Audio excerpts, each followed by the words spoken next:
Hello guys, नमस्कार, जोहार, सत श्री अकाल। एग्जाम फाइटर नंबर पर आप सभी का स्वागत है। और हर दिन की तरह आज फिर से आप सभी के लिए यूपीएचएससी असिस्टेंट प्रोफेसर के लिए जो एग्जाम होना है अप्रैल 16 और 17 अप्रैल को, उसके लिए पेपर वन क्या है आपका जीएस। तो पेपर वन के क्लास में आप सभी का बहुत बहुत स्वागत है। पेपर वन में अभी लोग यूनिट 6 देख रहे हैं और यूनिट 6 में आज हम लोग देखने वाले हैं इंडियन पॉलिटी में हमारा राज्य के नीति निर्देशक तत्व और इससे जुड़े हुए प्रश्नों को सॉल्व करेंगे।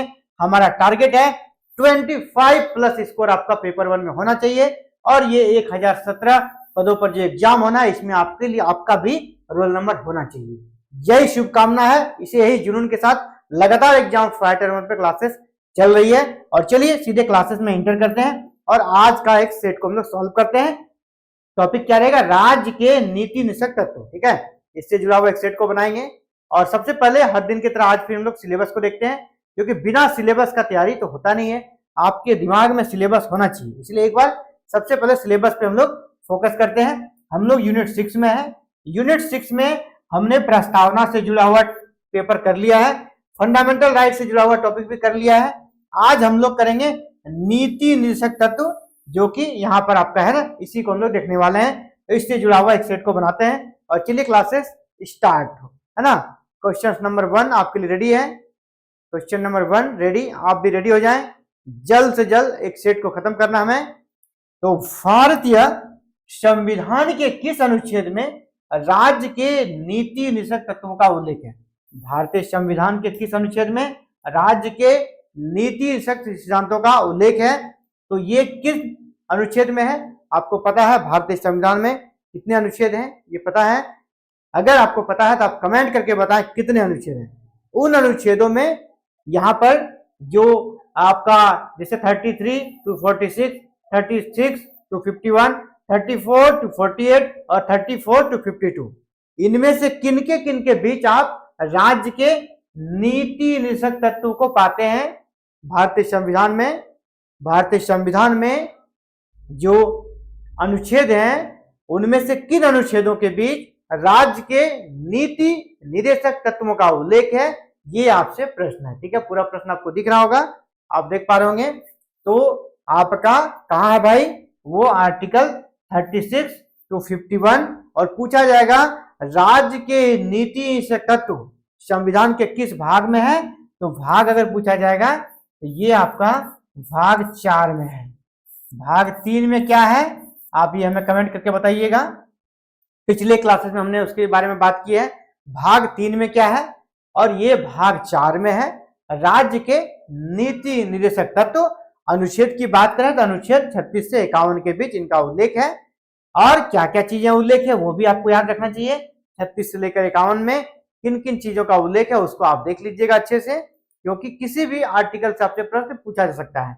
अब एक बहुत ही फेमस स्टेटमेंट है यहाँ पर, राज्य के नीति निर्देशक सिद्धांतों के बारे में एक बहुत ही बड़े कह सकते हैं राजनीतिज्ञ ने ये कहा है, निम्नलिखित में से किसने नीति निर्देशक सिद्धांतों को बैंक की सुविधा अनुसार दे उत्तर दिनांकित चेक कहा, है ना। राज्य के नीति निर्देशक सिद्धांतों की के बारे में बोलते हुए उसने कहा था कि ये जो है ना नीति निर्देशक सिद्धांत जो है यह बैंक की सुविधा अनुसार दे उत्तर दिनांकित चेक का। बोला कि यह एक ऐसा चेक है बैंक में तभी यह कह सकते हैं कि रिलीज किया जाएगा जब उसको इसकी सुविधा होगी, देने की स्थिति में होगा बैंक तभी। तो ये, और आप इसका इंडायरेक्टली समझिए, राज्य के नीति के जो निर्देशक तत्व है इसको लेकर आप कोर्ट नहीं जा सकते हैं, है ना। आप इसको लेकर कोर्ट नहीं जा सकते हैं, कोर्ट में जाके ये नहीं कह सकते सरकार ने ये निर्देशक सिद्धांत हमारे संविधान में बनाया है, लेकिन सरकार इसे दे नहीं रही है, क्योंकि इसके खिलाफ कोर्ट नहीं जा सकते हैं। इसमें जो है ना सरकार की इच्छा पर है, ये सिद्धांत है, हमें ऐसा करना चाहिए, सरकारों को ऐसा करना चाहिए, ये एक आइडिया है ना। राज्य को दिशा निर्देश मिलता है, लेकिन आप इस पे कह सकते हैं कि पूरी तरह फोर्स नहीं कर सकते, आप न्यायालय का शरण नहीं जा सकते, ये न्यायालय में वाद योग्य नहीं है। ठीक है, ये सरकार पे वॉलंटरी है, सरकार की इच्छा पर निर्भर करता है और सरकार की इच्छा होती है हम करें, लेकिन वो अपने अर्थव्यवस्था को भी देख लेती है, क्या हम इस प्रकार की चीजों को अभी कर पाने की स्थिति में है? इसीलिए इनके बारे में कहा गया बैंक की सुविधा अनुसार दे दिनांकित चेक। कहा किसने कहा? एच कुंजरू ने, एच वी कामत ने, ए के अय्यर ने या के टी शाह ने? ये किसने कहा था? ये फेमस स्टेटमेंट आपका के टी शाह, याद रखिएगा। के टी शाह ने कहा था कि राज्य के नीति निर्देशक सिद्धांत बैंक की सुविधा अनुसार दे उत्तर दिनांकित चेक, है ना, पोस्ट डेटेड चेक, है ना, कि आगे इसका भुगतान किया जाएगा। नेक्स्ट, निम्नलिखित में से कौन सा राज्य नीति निर्देशक सिद्धांत नहीं है? कौन सा जो है ना एक राज्य के जो नीति के निर्देशक सिद्धांत दिए गए हमारे संविधान में आर्टिकल 36 टू 51 के बीच, आर्टिकल 36 से 51 के बीच जितने भी नीति निर्देशक सिद्धांत दिए गए हैं, है ना, उनमें से एक नहीं है। जितने भी हैं उसमें उसी में से 3 है, लेकिन एक जो है ना अलग है। तो कौन अलग है ये आपसे पूछा जा रहा है। मैं इधर आता हूं, आपको क्लियर दिखेगा, ठीक है। अंतरराष्ट्रीय शांति को प्रोत्साहन, ये हमारे नीति निर्देशक सिद्धांत का भाग है। और याद रखिएगा ये आर्टिकल 51 में आता है। आर्टिकल 51 में क्या कहा गया है? अंतरराष्ट्रीय शांति को प्रोत्साहन भारत देगा। 14 वर्ष तक के बच्चों को निःशुल्क अनिवार्य शिक्षा प्रदान करना, ये भी हमारे नीति निर्देशक सिद्धांत का ही पार्ट है। ये हमारा है आर्टिकल 45। आर्टिकल कितना है? 45। इसके बाद अगला है गोवध निषेध। गोवध क्या? अन्य पशु जो भी दुधारू पशु है उसकी हत्या नहीं की जाएगी, इस पर निषेध के बारे में प्रावधान है। तो वो आपका है आपका आर्टिकल 48 में है। ये आपका आर्टिकल 48 में है, ठीक है। यानी तीनों तो है, ये हमारे राज्य के नीति निर्देशक सिद्धांत का भाग है, ए, बी और सी तीनों। लेकिन ये जो निजी संपत्ति की समाप्ति, ये हमारा मूल अधिकार था जिसे कि समाप्त कर दिया गया है और अभी हमारा वैधानिक अधिकार है। ये नीति निर्देशक सिद्धांत में ये शामिल नहीं है। तो ऑप्शन डी जो है ना क्वेश्चन के अनुसार सही होगा। कि पूछा जा रहा है कौन नहीं है ना, तो ऑप्शन डी आपका सही आंसर हो जाएगा। जो जो आर्टिकल मैंने बताया उस आर्टिकल को जरूर याद रखिएगा, क्योंकि ये पूछा जाता है आर्टिकल 45 में क्या है ना, 46 में क्या है, इस प्रकार के प्रश्न भी आते हैं। भारत के किस राज्य में समान नागरिक संहिता लागू है? भारत के किस राज्य में समान नागरिक संहिता लागू है? यानी पूछा जा रहा है भारत के किस राज्य में यूसीसी, इसको शॉर्ट में बोलते हैं क्या? यूसीसी, यूनिफॉर्म सिविल कोड, है ना, यूनिफॉर्म सिविल कोड लागू है। तो कहां पर लागू है? मेघालय, केरल, हरियाणा या गोवा, एकमात्र राज्य जहां पे लागू है। और अभी एक राज्य वहां पर भी लागू किया गया, इस पर भी बात करेंगे। तो कहां पर लागू है ये समान नागरिक संहिता? ये हमारा गोवा में है और ये हमारा आजादी के पहले से ही लागू है। और आजाद के बाद पता है आपको 1947 में इंडिया आजाद हो गया, लेकिन गोवा उस समय भारत का अंग नहीं था। गोवा 1961 में इंडिया का पार्ट बना। यहाँ पर पुर्तगालियों का शासन था। किसका था? पुर्तगालियों का। 1961 तक पुर्तगालियों का यहाँ पर शासन था, पुर्तगालियों का। तो वहां पर जो समान नागरिक संहिता थी वो लागू था, उसे बाद में हटाया भी नहीं गया, वो है। आखिर समान नागरिक संहिता होता क्या है आप आई थिंक समझते होंगे, अगर नहीं समझते शॉर्ट में समझ लीजिए। हमारे देश में 2 तरह के केसेस होते हैं, क्रिमिनल और सिविल, है ना। सिविल यानी विवाह का मैटर हो, तलाक का मैटर हो, बंटवारा का मैटर हो, उत्तराधिकार का मैटर हो, इन सभी में ना अलग अलग धर्म के लिए अलग अलग रूल्स हैं। जैसे आप मुसलमानों को देखते होंगे, वहां पे 3 तलाक जैसी प्रथा है, एक से ज्यादा बहुविवाह बहुपत्नी वाला प्रथा है वहां पर, और तलाक बहुत ही आसानी से मिल जाता है। हिंदू धर्म में ऐसा नहीं है, क्रिश्चियन लोगों का फिर अलग है। तो अलग अलग धर्म के लोगों के लिए जो आपके क्रिमिनल के अलावे जो सारे मामले हैं, विवाह हुआ, तलाक हुआ, उत्तराधिकार हुआ, ये सारे मैटर्स के लिए अलग अलग रूल्स है। अपने सबके पर्सनल लॉ है ना, अपना कानून है उस मैटर पे। तो सरकार चाहती है और इंडियन कॉन्स्टिट्यूशन भी चाहती है कि हमारे देश में समान नागरिक संहिता लागू हो। लेकिन ये क्या है? हमारा राज्य के नीति निर्देशक सिद्धांत का ये पार्ट है। तो ये जो है ना पार्ट है, तो इसे लागू करना सरकार के लिए कैसा अनिवार्य नहीं है। आप इसे कोर्ट से लागू करा नहीं सकते हैं, ये कर सकती है सरकार, चाहे तो कर सकती है। तो भारत के एकमात्र राज्य में ये लागू है, तो वो राज्य गोवा। अभी हाल ही में अगर ये पूछा जाए कहाँ लागू किया, अगर लेटेस्ट, तो उत्तराखंड। उत्तराखंड में भी पूरी तरह लागू नहीं हो पाया है, लेकिन वहां का विधानसभा से पास हो गया है, तो वहां पर भी समान नागरिक संहिता लागू किया गया है। ठीक है, चलिए आगे बढ़ते हैं। भारतीय संविधान के कौन से संशोधन अधिनियम द्वारा टकराव की दशा में राज्य की नीति निषेधक तत्वों को मूल अधिकारों पर वरीयता प्रदान की गई है? एक बार क्या हुआ था ना, केसेस चला कि बड़ा कौन है, मूल अधिकार बड़ा है या राज्य के नीति निषेधक तत्व बड़ा है, अगर दोनों में टकराव हो तो उस समय क्या होगा? उस समय क्या होगा? तो साफ साफ यहाँ इसके लिए एक संशोधन संविधान में कर दिया गया। भारतीय संविधान में एक संशोधन कर दिया गया जिसके माध्यम से यहाँ पर यह कर दिया है, अगर दोनों में टकराव होगा तो जो आपके राज्य के नीति निषेधक सिद्धांत है, राज्य के नीति निर्देशक सिद्धांत है ना, उसको वरीयता दी गई, उसको वेटेज ज्यादा मिला है ना, मूल अधिकारों से ऊपर रखा गया है। तो ये किस अमेंडमेंट में हुआ था? 26वां, 42वां, 43वां या 52वां? ये आपका 42वां संविधान संशोधन के तहत ये हुआ था। तो आपका ऑप्शन बी हो जाएगा। और इसमें कौन थी? पीएम इंदिरा गांधी, जिसको आयरन लेडी कहा जाता है। तो आयरन लेडी ने इंडियन कॉन्स्टिट्यूशन से काफी ज्यादा छेड़छाड़ किया था और एक जो अभी वर्तमान जो एनडीए की सरकार है ना, इंदिरा गांधी का नाम लेकर कहती है ना कि काला कह सकते कानून लगाया, देश के लिए काला इतिहास है, इमरजेंसी वगैरह। इसी तरह कॉन्स्टिट्यूशन में बहुत सारे अमेंडमेंट हुए और सबसे ज्यादा उसके काल में ही इंडियन कॉन्स्टिट्यूशन में संशोधन किया गया है, अमेंडमेंट किया गया है। अगला है भारतीय संविधान के अंतर्गत कल्याणकारी राज्य की अवधारणा। भारतीय संविधान के अंतर्गत कल्याणकारी राज्य की अवधारणा निम्नलिखित में से किस अनुच्छेद में वर्णित है? कल्याणकारी राज्य, इंडिया एक वेलफेयर स्टेट होगा, इस प्रकार का उल्लेख किसमें है? आर्टिकल 36, 38, 49 या 51? ये आपका किसमें है? ये आपका है 38 में। कहीं कहीं ऐसा भी प्रश्न आता है ना कि भारतीय संविधान के अंतर्गत कल्याणकारी राज्य की अवधारणा संविधान के किस भाग में है? कौन से भाग में हो जाएगा? भाग 4 में। ठीक है, नीति निर्देशक सिद्धांतों में वो आपको भाग 4 दे देगा, भाग 5 दे देगा, भाग 6 दे देगा, भाग 2 दे देगा। तो कल्याणकारी राज्य की अवधारणा जो है वेलफेयर स्टेट का, वो हमारा राज्य के नीति निर्देशक सिद्धांत के अंतर्गत है और उसमें भी 36 से 51 में किस पार्टिकुलर आर्टिकल में है? तो आर्टिकल 38 में है। ठीक है, कल्याणकारी राज्य की अवधारणा। चलिए ऑप्शन नंबर बी आपका सही आंसर हो गया। चलिए क्वेश्चन नंबर 7 की ओर बढ़ते हैं। ये हो गया नेक्स्ट। संविधान के किस अनुच्छेद में न्यायपालिका का कार्यपालिका से पृथक्करण किया गया है? देखिए अंग्रेजी काल में क्या होता था, एक डीएम होते थे, उसी को कार्यपालिका का भी अधिकार होता था, उसी को न्यायपालिका का भी अधिकार होता था, जिससे क्या होता है ना, वो थोड़ा मनमर्जी है ना, थोड़ा निरंकुश हो जाता है। इसीलिए जब इंडियन कॉन्स्टिट्यूशन बना तो कार्यपालिका के लिए अलग, न्यायपालिका के लिए अलग।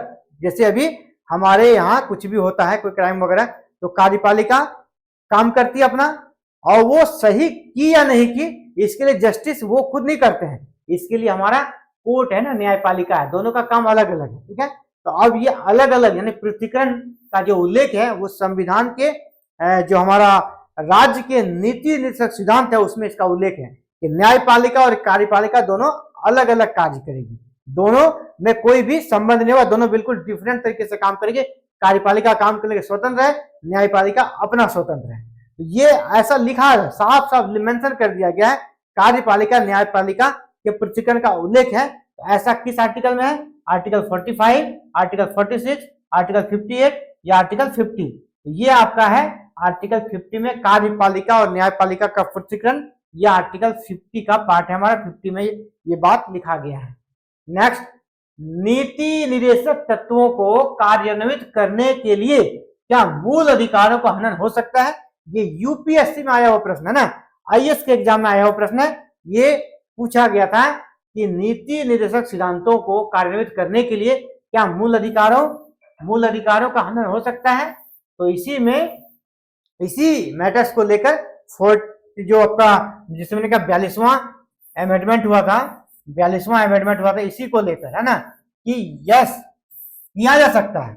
अगर मूल अधिकार और नीति निर्देशक सिद्धांतों में टकराव हो तो नीति निर्देशक सिद्धांतों को लागू करने के लिए मूल अधिकारों का हनन हो सकता है, लेकिन ऐसा नहीं सभी मूल अधिकारों का हनन कर सकते। कुछ का है ना, कुछ का, ये कौन सा हो जाएगा?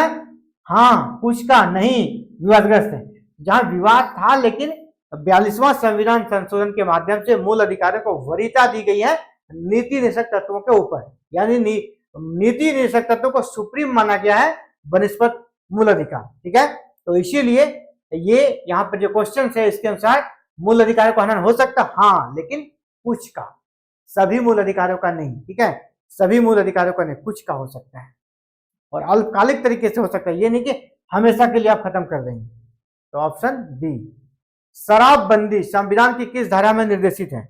अभी देखते हो अलग अलग स्टेट में शराबबंदी लागू हो रहा है, बिहार में आपका शराबबंदी किया गया है, ये किस आर्टिकल के तहत किया गया?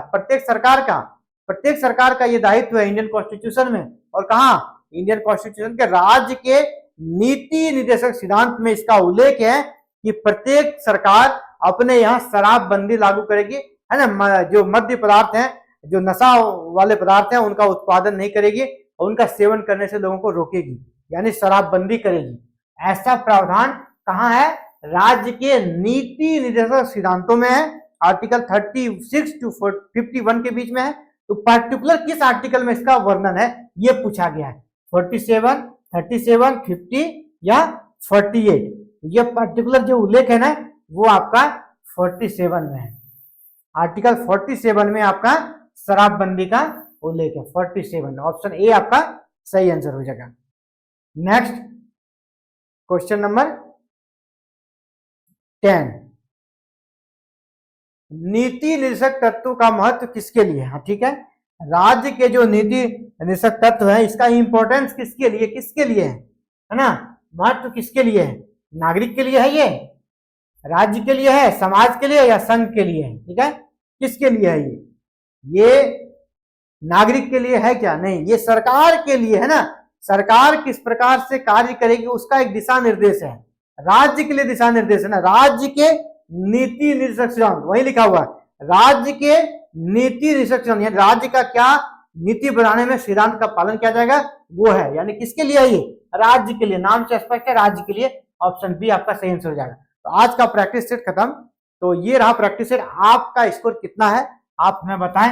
आपका स्कोर अगर यहाँ पर 80% या इससे ज्यादा है, 80% या इससे ज्यादा है तो आप एक्सीलेंट हो।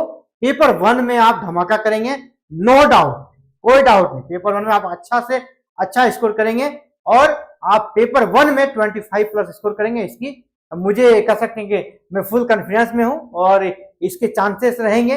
आप देखेंगे अगर आप 80% प्लस सॉल्व करते हैं तो आपका 25 प्लस आएगा, क्योंकि पेपर जो आता है ना वो किस लेवल का आता है मुझे पता है, कोई दिक्कत आपको नहीं होगा। तो ऐसे ही एग्जाम फाइटर नंबर पे आप लगातार प्रैक्टिस सेट सॉल्व करें और यहाँ इस प्रकार की क्लासेस आपको एवरीडे इवनिंग में मिल जा रही है। और एक आप सभी के लिए गुड न्यूज है ना, एक बहुत ही शानदार अपडेट जैसा मैं आपको देते आ रहा था वो अपडेट आपको अब देने का समय आ गया है। अगर आप हमारे साथ लगातार जुड़े हैं तो आपको पता होगा हमने आपको ये कहा था, हम आपको यहाँ पर प्रैक्टिस सेट जो दे रहे हैं ना वो क्या है, शॉर्ट प्रैक्टिस सेट है। अब आपको हम फुल लेंथ प्रैक्टिस सेट देंगे। अब आपको हम फुल लेंथ प्रैक्टिस सेट देंगे। वो कहां से? प्ले स्टोर पे आपको जाना होगा। प्ले स्टोर पे हमारा ऐप आ गया है, एग्जाम फाइटर नंबर 1 का ऐप आ गया है। वहां पर आप टाइप कैसे कीजिएगा, प्ले स्टोर पे जाना है, जो सर्च बार है ना, सर्च बार में आपको अगर सर्च कीजिएगा और वहां लिखना है आपको, ये लिखना है पूरा कंप्लीट लिखना है ऐसे, ठीक है, ये पूरा आपको कंप्लीट लिखना है तभी आपको मिलेगा। ये कंप्लीट आपको लिखना है एग्जाम फाइटर नंबर 1। आप नंबर 1 लिखिएगा पूरा, NUMBERONE1। सिर्फ अगर आप ऐसे लिखिएगा एग्जाम फाइटर और NO लिख के शॉर्ट में, जैसा कि आपको मेरा नाम दिखता होगा यूट्यूब पर, तो उस तरह का नाम ऐसे यहाँ पे नहीं चलेगा। यहाँ पूरा नाम आपको लिखना है, इस तरह कीजिएगा तो नहीं मिलेगा। आपको एग्जाम फाइटर नंबर 1 लिखना होगा। ये ऐप आ गया है, इस ऐप को अगर आप डाउनलोड कर लेते हैं अब आपको फुल लेंथ प्रैक्टिस सेट मिलेगा। कितना? 20। यहां आपको हम 20 प्रैक्टिस सेट सॉल्व कराएंगे। 20 सेट मिलेगा आपको फुल लेंथ 30 क्वेश्चंस का। तो एग्जाम के पहले इसको करके ही आपको जाना है। एग्जाम के पहले इस प्रैक्टिस सेट को बना कर ही जाइएगा। और ये प्रैक्टिस सेट कैसे मिलेगा, तो आप यहां पर इसे डाउनलोड कर लेना है। कैसे डाउनलोड कीजिएगा, ठीक है, इस पर हम लोग बात कर लेते हैं। जैसे आपने नाम सर्च किया, ठीक है, नाम सर्च करेंगे, उसके बाद ये आपको जब आप नीचे चलेंगे, जैसे कि यहाँ पर एग्जाम फाइटर नंबर आप लिखे, एग्जाम फाइटर नंबर, मैंने सर्च किया, नंबर 1 पे आ गया। अब आप जब नीचे बढ़ेंगे ना तो एक ब्लैक आइकॉन आपको दिख रहा होगा, ब्लैक आइकॉन, उसको आपको क्लिक करना है। ये ऐप आ गया। तो ऐप हमने डाउनलोड किया हुआ है ना, मेरे मोबाइल पे ऐप है, तो हम सीधे ओपन करेंगे। ठीक है, आपका यहाँ क्या होगा, इंस्टॉल, आपका यहाँ पर इंस्टॉल का ऑप्शन आएगा, आप इसे इंस्टॉल कर देंगे। ठीक है, और सिक्योरिटी पर्पज से ओटीपी का भी सिस्टम है, आपके मोबाइल पे एक ओटीपी जाएगा, उस ओटीपी को आप डालेंगे, फिर आपका ऐप अपलोड हो जाएगा, आपका पूरा डाटा मेरे पास रहेगा, है ना, पूरा आपका जो आप डाउनलोड करेंगे मुझे पता चल जाएगा आपने डाउनलोड किया है।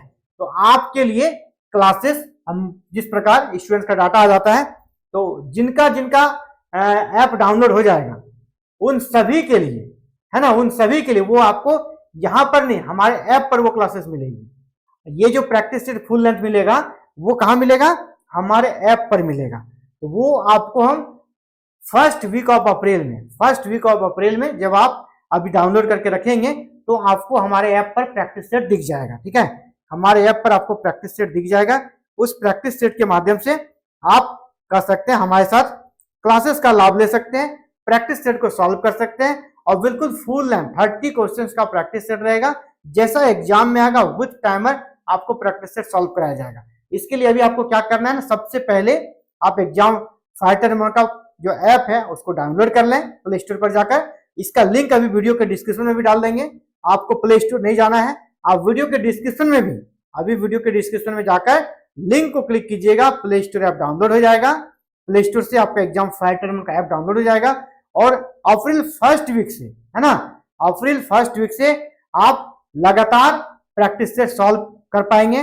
और इसके लिए प्रैक्टिस सेट आपको मार्च, जैसे मैंने कहा 25 के बाद यहाँ पर आपको 20 प्रैक्टिस सेट मिल जाएगा, और आपको लगातार 20 प्रैक्टिस सेट सॉल्व कर लीजिएगा, और वहां से आपको एग्जाम में डायरेक्ट प्रश्न लड़ेगा। तो दो ऑप्शन है, पहला तो आप प्ले स्टोर से पे जाएं, प्ले स्टोर पर जाकर भी आप डाउनलोड कर सकते हैं। दूसरा क्या है, आप वीडियो के नीचे डिस्क्रिप्शन जो होता है ना, वहां पर आपको अभी लिंक मिल जाएगा, उस लिंक को क्लिक करके भी आप इसे डाउनलोड कर सकते हैं। तो ये बड़ी अपडेट है आप सभी के लिए जो कि यूपी असिस्टेंट प्रोफेसर एग्जाम की तैयारी कर रहे हैं, उन सभी बच्चों के लिए या बच्चियों के लिए बहुत ही शानदार अपडेट है, जहां पर आप बिल्कुल फ्री में अपने सभी प्रैक्टिस सेट को देकर एग्जाम में शानदार स्कोर कर सकते हैं पेपर 1 में। तो ये बड़ी अपडेट थी आप सभी के लिए। फिलहाल इस वीडियो में इतना ही, जल्दी मिलते हैं कल एक नए क्लासेस में। और आप प्ले स्टोर के बारे में इंफॉर्मेशन आपको मिली गई कि वहां पर आप ऐप से डाउनलोड कर सकते हैं, तो वो भी एक बड़ी अपडेट है। होली के दिन आप सभी को मैं इतना अच्छा अपडेट दे पा रहा हूँ, उसके लिए भी काफी शानदार एक्सपीरियंस है, काफी शानदार कर सकते हैं, हमारे अंदर जोश है, और ताकि हम एक अच्छा, है ना, काफी दिनों के बाद एग्जाम हो रहा है, एक अच्छा फाइट कर सके एग्जाम में। और जो 1017 सीट है, 1017, इसमें मेरे जो यहाँ पर बच्चे हमसे जुड़े हैं उनका रिजल्ट हो, वो हमें कमेंट में करें, सर पेपर 1 में हमने इतना स्कोर कर दिया। इससे बड़ा खुशी दुनिया में कहीं नहीं मिलेगा। तो हम बस उसी के इंतजार में हैं कि आपका रिजल्ट वहां पर हो। तो चलिए इस वीडियो में इतना ही, मिलते हैं कल फिर इवनिंग में एक नए वीडियो में नए क्लासेस में। थैंक यू, जय हिंद, जय भारत।